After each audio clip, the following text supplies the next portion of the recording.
O Libertador, capítulo 83. A caminhada para Emaús.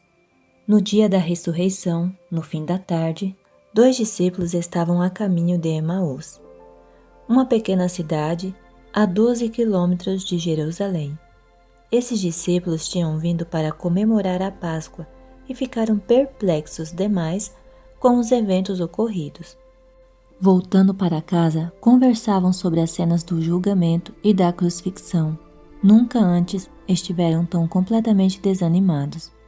Durante a jornada, um estranho se uniu a eles, mas de tão absortos que estavam em sua tristeza, não se preocuparam em observá-lo mais detidamente.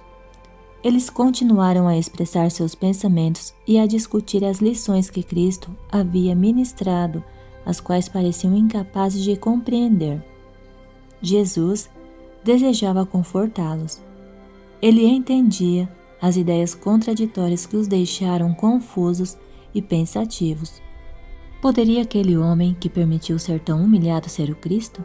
Eles choravam. Jesus queria muito enxugar suas lágrimas e enchê-los de alegria e felicidade. No entanto, primeiro era preciso ensinar-lhes algumas lições que nunca seriam esquecidas. Ele lhes perguntou: sobre o que vocês estão discutindo enquanto caminham? Eles pararam, com os rostos entristecidos. Um deles, chamado Cleopas, perguntou-lhe: você é o único visitante em Jerusalém que não sabe das coisas que ali aconteceram nestes dias? Lucas 24, versos 17 e 18. Então, lhe contaram da sua decepção a respeito de seu mestre, um profeta poderoso em palavras e em obras diante de Deus e de todo o povo. Mas os chefes dos sacerdotes e as nossas autoridades o entregaram para ser condenado à morte e o crucificaram.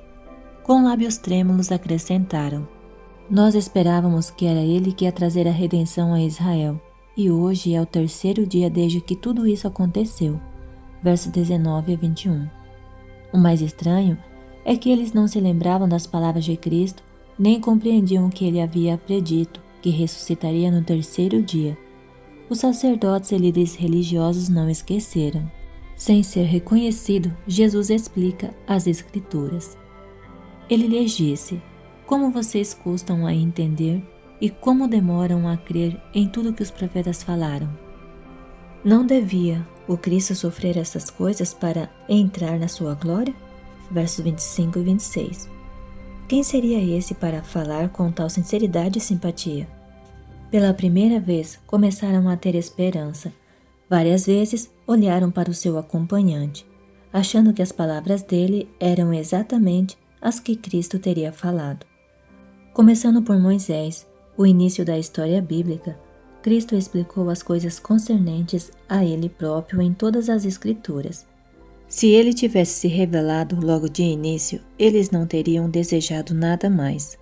Porém, era preciso que eles entendessem os símbolos e profecias do Antigo Testamento. Sobre elas é que sua fé devia estar firmada. Cristo não realizou nenhum milagre a fim de convencê-los. Seu primeiro trabalho foi explicar as Escrituras. Ele demonstrou a partir dos profetas que sua morte era a evidência mais forte para sua fé. Jesus mostrou a importância do Antigo Testamento como testemunha da sua missão. O Antigo Testamento revela o Salvador tão claramente quanto o Novo. É a luz do passado profético que apresenta os ensinamentos do Novo Testamento com clareza e beleza. Comparar as profecias do Antigo Testamento com a história do Novo nos fornece uma prova ainda mais forte do que os milagres de Cristo. Os discípulos tinham esperado um Messias que assumisse seu trono e poder reais da maneira que o povo queria, e era isso que os deixava desorientados. Os discípulos de Cristo tinham que entender a taça de sofrimento que lhe havia sido entregue. Ele lhes mostrou que o tremendo conflito foi o cumprimento do pacto feito antes da fundação do mundo. Cristo devia morrer. Assim, como todo transgressor da lei deve morrer se continuar em pecado. Tudo isso devia acontecer, mas não terminaria em derrota, e sim em gloriosa vitória. Jesus disse que eles deviam se esforçar ao máximo para salvar o mundo do pecado. Seus seguidores devem viver como ele viveu e trabalhar como ele trabalhou com persistente esforço. Cristo falou a seus discípulos dessa maneira a fim de ajudá-los a entender as Escrituras. Quando ele lhes falou da destruição de Jerusalém, eles derramaram lágrimas ao contemplarem a condenada cidade. Ainda nem suspeitavam quem era o seu companheiro de viagem, pois Cristo referia a si mesmo como se fosse outra pessoa. Como eles, Jesus caminhava com cuidado sobre as pedras ásperas, passando de vez em quando para descansar um pouco. O coração deles foi atraído para o estranho. Durante a viagem, o sol tinha se posto e os lavradores dos campos já haviam deixado seu trabalho. Quando os discípulos estavam para entrar na casa deles, o estranho deu a entender que continuaria sua viagem. Mas os discípulos tinham fome de ouvir mais dele. Fique conosco, disseram. Ele não aceitou o convite imediatamente. Então eles insistiram. A noite já vem e o dia já está quase findando. Cristo cedeu a este pedido e entrou para ficar com eles. Versos 29 e 30. Se os discípulos não tivessem insistido no convite, não teriam sabido que o seu companheiro de viagem era o Senhor ressuscitado. Cristo nunca força sua companhia junto a alguém. Com alegria, ele entrará nas mais modestas casas, mas se os residentes forem indiferentes e não lhe pedirem que fique, ele seguirá adiante. Logo os discípulos prepararam um jantar simples e o serviram diante do convidado, que havia sentado à cabeceira da mesa. Foi então que ele estendeu as mãos para abençoar o alimento, exatamente da mesma forma que o mestre costumava fazer.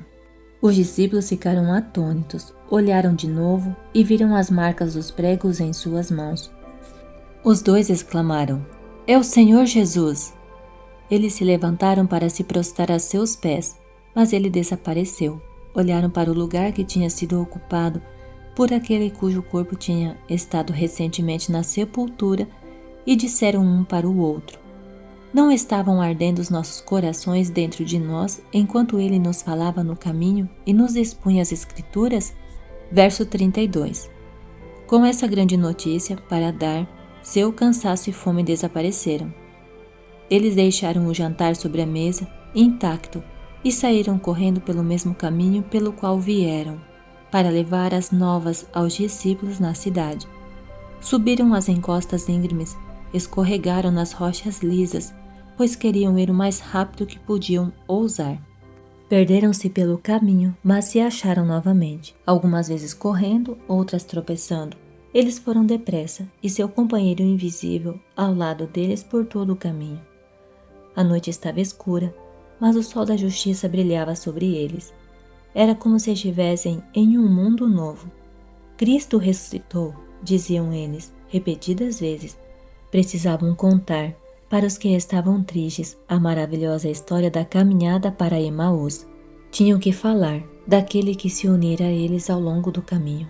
Eles levavam a maior mensagem que já foi dada, as boas novas de que dependem as esperanças da família humana para este tempo e para a eternidade.